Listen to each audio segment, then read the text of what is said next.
Il faut bien saisir dans un premier temps que les harkis ne sont pas désirés sur le territoire français. Pour les pouvoirs publics, le gouvernement de l'époque, les harkis sont des futurs citoyens algériens. Ils ne sont plus considérés comme des citoyens français et ils ont vocation à rester dans l'Algérie indépendante de l'après-juillet 62. Donc c'est très important de le saisir car cela aura des répercussions énormes sur le devenir d'une grande partie de ces hommes et de ces familles plus largement. Malgré les accords d'Évian qui préconisaient une amnistie de toutes les violences de part et d'autre, de tous les acteurs de la guerre d'Algérie, que ce soit l'armée française et les hommes qui ont constitué donc l'armée française, les supplétifs, les membres du Front de Libération Nationale, etc. Le fait que progressivement l'Algérie sera, dans un court délai, dans un laps de temps assez réduit, indépendante, n'exempte pas en réalité les supplétifs de représailles potentielles.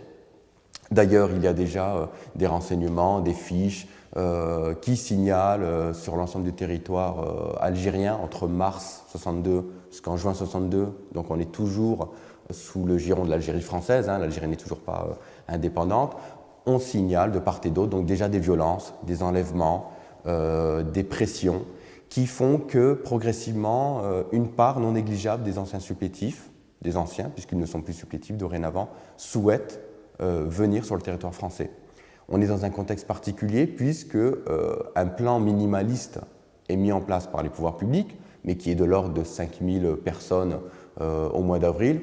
Les pouvoirs publics estiment qu'il faut rapatrier ou transférer en France environ 5000 personnes, ce qui est minime, puisque pour vous donner un chiffre, c'est environ entre 200 000 et 400 000 hommes qui ont été supplétifs durant la guerre d'Algérie entre 1954 et 1962. Donc 5000 personnes, c'est vraiment le strict minimum. Progressivement, de ces 5000, on passera à 10 000 personnes avec les familles en fin juin 62, mais des dizaines de milliers d'autres souhaitant venir sur le territoire français sont soit refoulés, soit laissés sur place, désarmés et laissés dans les villages. Donc le contexte est assez dramatique pour un grand nombre de ces familles, ce qui va motiver un grand nombre d'officiers, de sous-officiers qui ne souhaitent pas laisser sur place leur harki ou leur supplétif, leur morazni pour certains. Donc ils vont mettre en place ce que l'on appelle des filières individuelles, des filières clandestines ou semi-clandestines pour transférer leurs hommes et leurs familles sur le territoire français.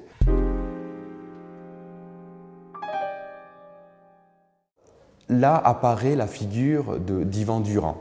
Yvan Durand, lieutenant d'une SAS, d'une section administrative spécialisée, qui avait déjà fait son service militaire en 55-56, qui décide de rengager, on va dire, de manière volontaire pour être en contact avec la population algérienne. C'est pour cela qu'il intègre le ministère des Affaires algériennes et les sections administratives spécialisées. Ne souhaite pas laisser une grande partie de ces hommes et de leurs familles sur le territoire algérien après l'indépendance.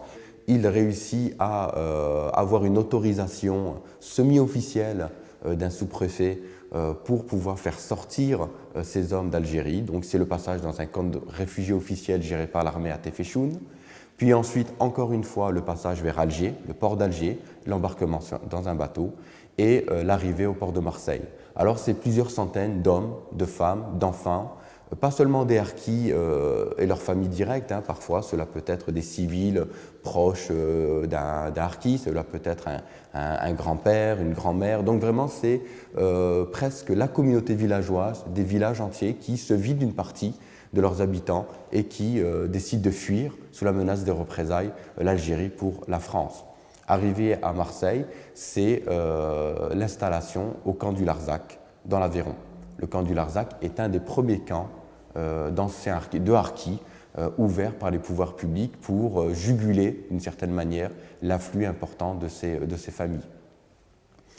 Alors, le lieutenant Durand avait prévu, plus ou moins, avait élaboré un projet plutôt, d'installer des familles de harkis dans des zones rurales. Il avait déjà réfléchi au point de chute vers lequel il souhaitait établir une grande partie de ses familles qui étaient du sud de la Kabylie pour une grande partie d'entre elles. Il avait donc sillonné le département des Alpes-de-Haute-Provence, encore une fois par le biais d'un contact à la sous-préfecture qui lui permettait une aide à l'installation de ses familles. Après avoir essuyé plusieurs refus, puisque certaines communes ont refusé l'installation sur leur commune de ces familles, c'est le choix d'un petit village, le village d'Ongles. Après avoir discuté quelques heures avec le maire du village, M. Laugier, et son adjoint, M. Rébaud, ils acceptent finalement l'arrivée et l'installation de ces familles. Et c'est environ 25 familles, un peu plus d'une centaine de personnes qui s'installent en septembre 62. Le maire du village et l'adjoint au maire vont aller voir d'ailleurs les habitants du village en leur disant « ils arrivent demain ». Donc de manière énigmatique, ils, qui sont ces ils, ce ils, donc ce sont ces harkis et leurs familles. Alors dans un premier temps, c'est la mise en place d'un village de tentes. Les familles d'anciens supplétifs, de harkis, de morazni, etc. sont installées sous des tentes. Au mois de septembre, octobre, novembre, le climat est plus ou moins favorable, donc cela ne pose pas trop de problèmes dans un premier temps.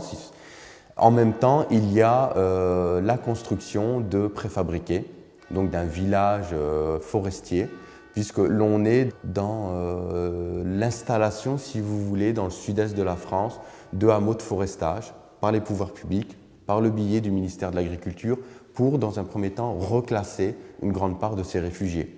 Car il a bien fallu trouver une solution à la fois de reclassement professionnel, mais aussi de logement pour des milliers et des milliers d'hommes, de femmes et d'enfants. Donc la solution qui a été préconisée, une des solutions, cela n'a pas été la seule en réalité, c'est la mise en place de dizaines de hameaux de forestage où les hommes pouvaient travailler pour l'ONF, l'Office national des forêts, et où les femmes et les enfants pouvaient ensuite être logés, et les enfants avoir une scolarité plus ou moins normale, entre guillemets. Un fait divers climatique, d'ordre climatique dirais-je, va jouer un rôle décisif dans le rapprochement entre les différentes populations, la population qui accueille les habitants d'Ongles et la population qui arrive, donc les familles d'anciens supplétifs. C'est une tempête de neige. Une tempête de neige, des conditions climatiques vraiment défavorables, vraiment dures, qui font que les familles d'anciens supplétifs vont habiter chez l'habitant, vont résider chez l'habitant, vont être hébergés par les familles d'Ongles.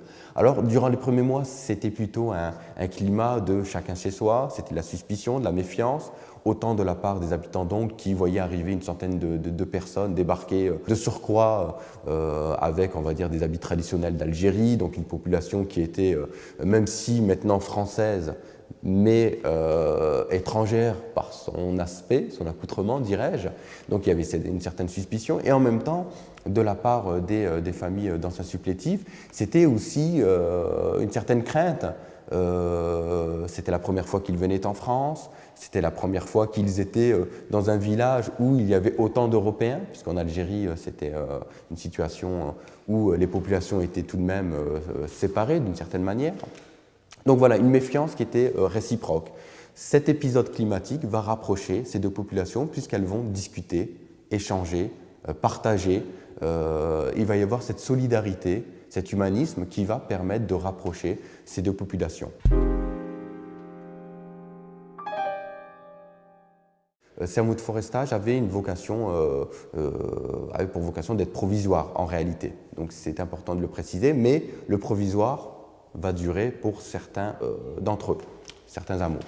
Alors, ces hameaux de forestage sont particuliers parce qu'il y a à la fois une gestion de l'ONF, l'Office national des forêts, qui employait donc les hommes comme ouvriers forestiers pour débroussailler, pour s'occuper des chemins vicinaux, des chemins domaniaux, pour être utilisés aussi parfois par les municipalités. On est dans un contexte particulier où, durant l'été 62, il y a eu énormément d'incendies dans la forêt méditerranéenne. Donc cela tombait à pic que d'avoir une main-d'œuvre qui était censée avoir des rudiments dans les travaux forestiers, puisque la grande majorité des anciens supplétifs sont des ruraux, sont des paysans, sont des personnes qui vivaient soit dans des forêts, soit dans les campagnes algériennes. Donc voilà le pourquoi de l'utilisation de ces hommes par l'ONF. Ensuite, il y avait tout de même encore un encadrement militaire, puisque les premiers chefs de hameau, il y avait toujours un chef de hameau dans ces structures d'accueil, étaient censés charger de gérer ces hameaux, de s'occuper des hommes d'un point de vue administratif d'une certaine manière, de régler les conflits s'il y avait, d'être aussi un intermédiaire entre les pouvoirs publics, l'administration locale ou régionale ou départementale et les anciens harkis. Il y avait aussi une monitrice de promotion sociale, souvent recrutée parmi des pieds noirs ou des Européennes d'Algérie, parce que censée connaître cette population d'un point de vue linguistique, d'un point de vue culturel, d'un point de vue des mentalités. Donc qui s'occupait aussi des mères plutôt, en leur faisant des ateliers de couture, en leur faisant quelques cours d'alphabétisation, en s'occupant aussi des enfants. Donc voilà, on était tout de même dans une tutelle sociale spécifique. Les familles d'anciens harkis n'étaient pas laissées à eux-mêmes. Il y avait en réalité derrière tout ça ce constat de penser que les familles d'anciens supplétifs n'étaient pas à même de pouvoir s'occuper d'eux-mêmes. Le hameau de forestage d'Ongles durera grosso modo de fin 62 jusqu'en décembre 64. Durant 2 ans, il y aura cet encadrement, cette vie à la fois de l'entre-soi, mais tout de même des liens avec la population locale. Suite à la disparition du hameau de forestage, Yvan Durand, encore une fois, joue un rôle décisif puisqu'il a l'idée de créer un centre de préformation professionnelle à l'intention des descendants d'anciens supplétifs, à l'intention des fils d'anciens harkis spécifiquement. Donc ce sont des garçons qui ont entre 14 et 16 ans qui étaient intégrés à cette préformation pour être soit alphabétisés, soit avoir quelques rudiments en langue française, en calcul. Il y avait aussi des activités sportives et il y avait surtout des activités professionnalisantes. Donc en menuiserie par exemple, en métallurgie. Donc voilà, toute une série d'activités qui leur permettaient au sortir de ce centre de préformation d'intégrer finalement un centre de formation cette fois-ci. On est encore dans un encadrement plus ou moins militaire avec lever de drapeau pour ces jeunes adolescents, des marches militaires, des anciens militaires qui font office de moniteurs. Donc voilà, on est tout de même encore dans un giron militaire. Dans les hameaux de forestage, il y a des différences selon les lieux, selon les populations, selon l'encadrement. Il y a eu autant des échecs patents avec une communautarisation des hameaux de forestage.